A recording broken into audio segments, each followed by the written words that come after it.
This is Akashvani. In the program Spotlight, now we bring you a discussion on information, education and communication campaign on Pradhan Mantri Yojana. The participants are R. Jaya, Additional Secretary, Ministry of Tribal Affairs, and Diksha Saxena, Akashvani correspondent.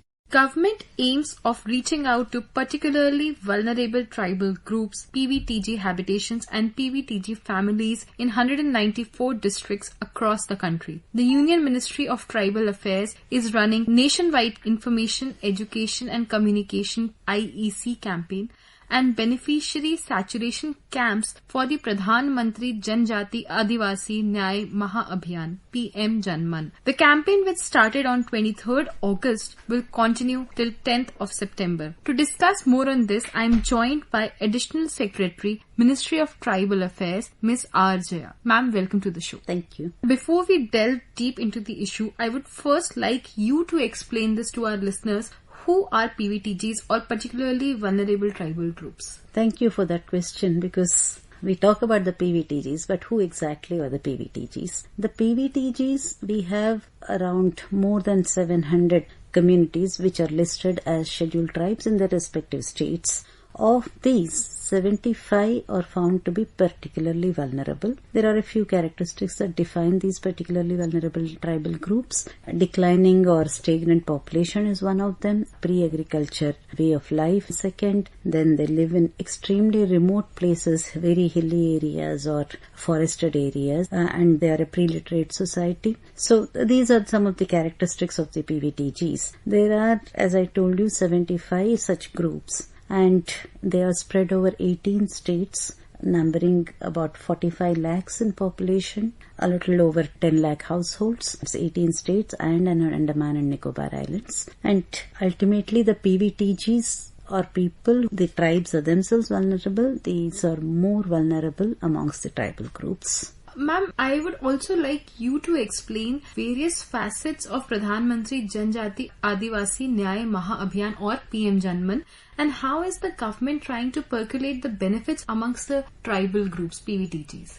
I told you the PVTGs are amongst the most underdeveloped and most vulnerable groups. Now, taking that into consideration, there is a component in the budget called the Scheduled Tribe component. There are 42 ministries which have schemes under which they have to earmark a certain percentage. The percentage varies from scheme to scheme. They have to earmark a certain percentage under the STC component, as we call it, for tribal populations. So the Ministry of saying, the Government of India took this initiative of saying that let's have a convergence mode amongst all these schemes. They identified 11 basic interventions that were needed: roads, health facilities through mobile and medical units, Anganwadis, housing, electrification, connectivity, so such kind of livelihood, education. So they identified 11 such interventions which they found were to be basic amenities, and they went in for a convergence approach with 9 ministries.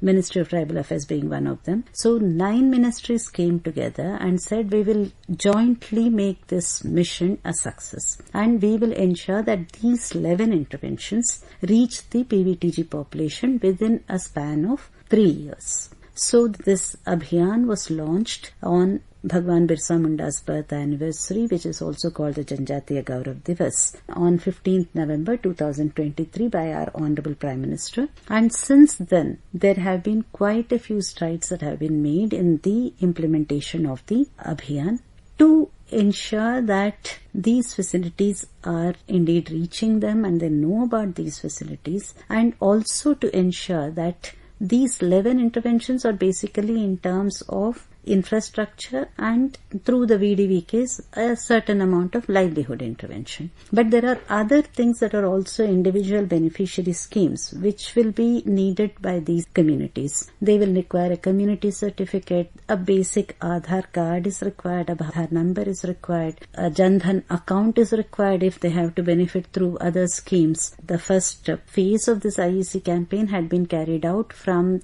25th of December 2023, which is Good Governance Day, as you know, up till 15th of January 2024. And now this is phase 2, which we have started from 23rd of August to 10th of September. The intention this time is to ensure that these basic individual benefits that we were talking about, the Aadhaar card, the PM Jan Dhan account, the community certificate, ensuring that people have their Ayushman Bharat cards, ensuring that they have sickle cell disease screening. So these are some of the interventions we would like to do at the beneficiary level, which would lead to some kind of a saturation of this population with reference to these basic amenities. So on the one hand, we have the interventions that happen on the infrastructure side, and on the other hand, beneficiary saturations. We have taken up this campaign, IEC campaign, to ensure that the information about the interventions goes to the PVTGs and that they also get the other kind of scheme benefits that they need to get. Ma'am, as a curious listener, I would like you to explain what IEC campaign actually is, how your ministry is trying to make it more effective for the country and for the benefit of the tribal groups. As you yourself mentioned, there are 194 districts that we are covering. In these 194 districts, we have sounded all the district collectors. We have sounded all the state governments, the tribal welfare departments and the related departments. We have sounded the tribal research institutions, and we have sounded the ministries concerned, which are involved in these other benefits also. Not only our core 9 ministries, but also other ministries. For instance, MITI is involved in Aadhaar card, right? Ayushman Bharat is given by Ministry of Health and Family Welfare. So we have sounded all of them to carry out this entire IEC campaign. We have also allocated a certain amount to every district for carrying out this IEC campaign based on the number of habitations of PVTGs that they have and what we feel that would involve them to get to these habitations. We have also carried on huge social media campaign. We have in fact asked for volunteers for this abhiyan from various districts. If you look it up,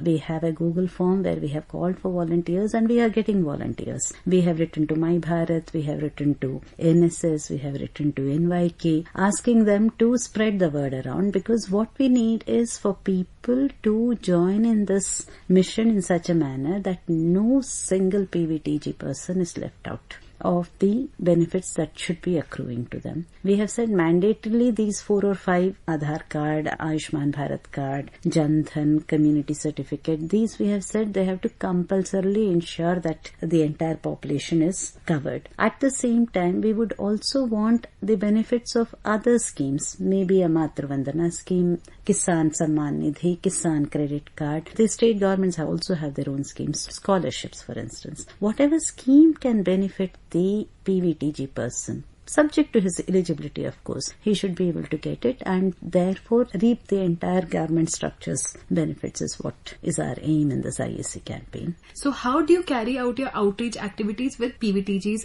in Andamans also? See, it is like this. Our mission is implemented through the state governments, right? It's a centrally sponsored mission. So the mission is carried out by the respective departments of the state government, and they all of course converge at, I suppose, at the DC level. Each state has its own administrative structure which deals with how it implements schemes. So each of them is doing it in their own way. For instance, the Rural Development Department may be looking up housing. They may be looking into how roads are made. Right. So even at the state level, the corresponding Rural Development Department would be doing that. Then at the DC level, the DC would be carrying out that activity, right? So there is a structure which is very well laid out for making these interventions.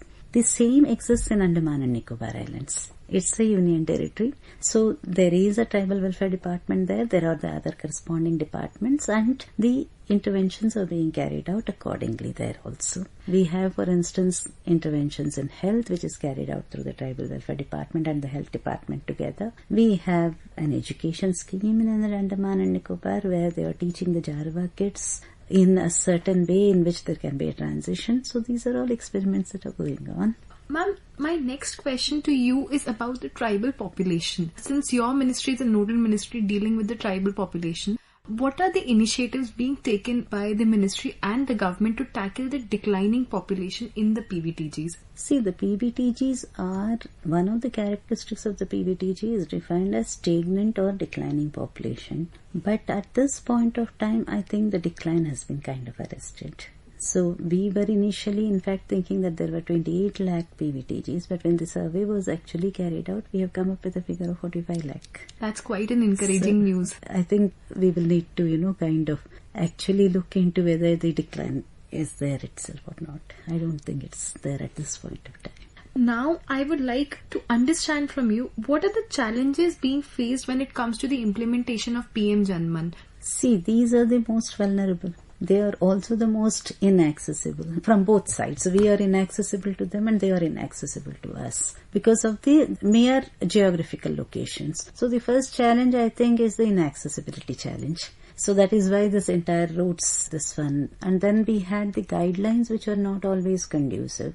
For instance, the PMGSY, Gram Sadak Yojana, is having a population norm that wouldn't have fitted into the smaller population of these communities. Even if the tribes population, groups population is itself okay, but then they are into so many habitations that each habitation may not really fulfill the requirement of a PMGSY guideline. So these ministries actually amended, modified their guidelines to suit the mission. I think that was one of the challenges, and that challenge has been kind of, looked into very closely to cater to this population. Likewise, your telecom facilities, etc. So having a tower there, so going there, a road connectivity. So all these challenges are being addressed, and most importantly, these are communities which are not demanding. They are communities, you give it to them, they are not going to ask you for something. So that makes it difficult to assess their own needs. But then we have been able to kind of, overcome that. So I would say some of these challenges are being looked into by the PM Janman, and fortunately I think we are able to overcome those.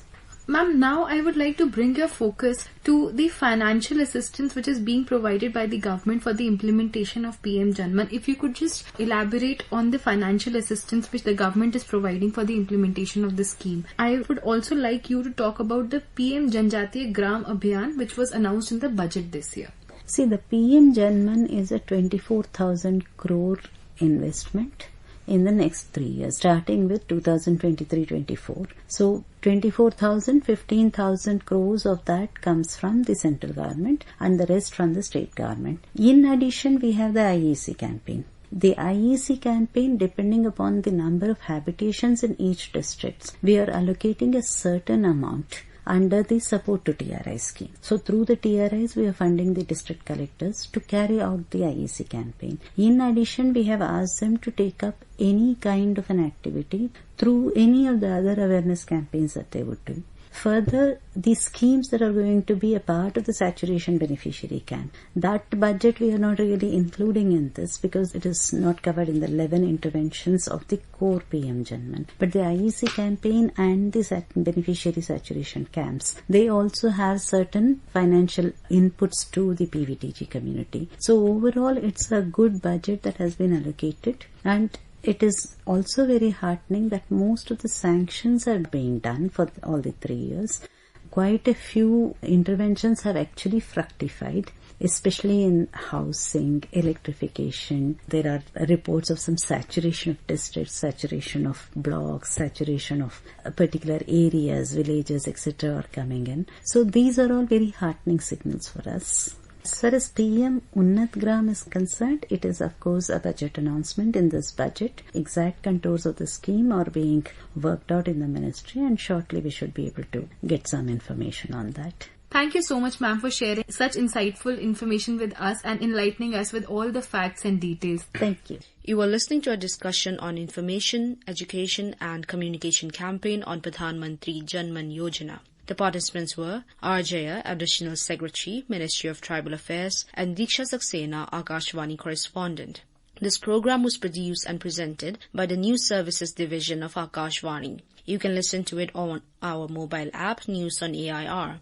This program is also available on our YouTube channel, News on AIR Official. You may share your feedback about this program through email at airnsdtalks@gmail.com or WhatsApp on 9289094044.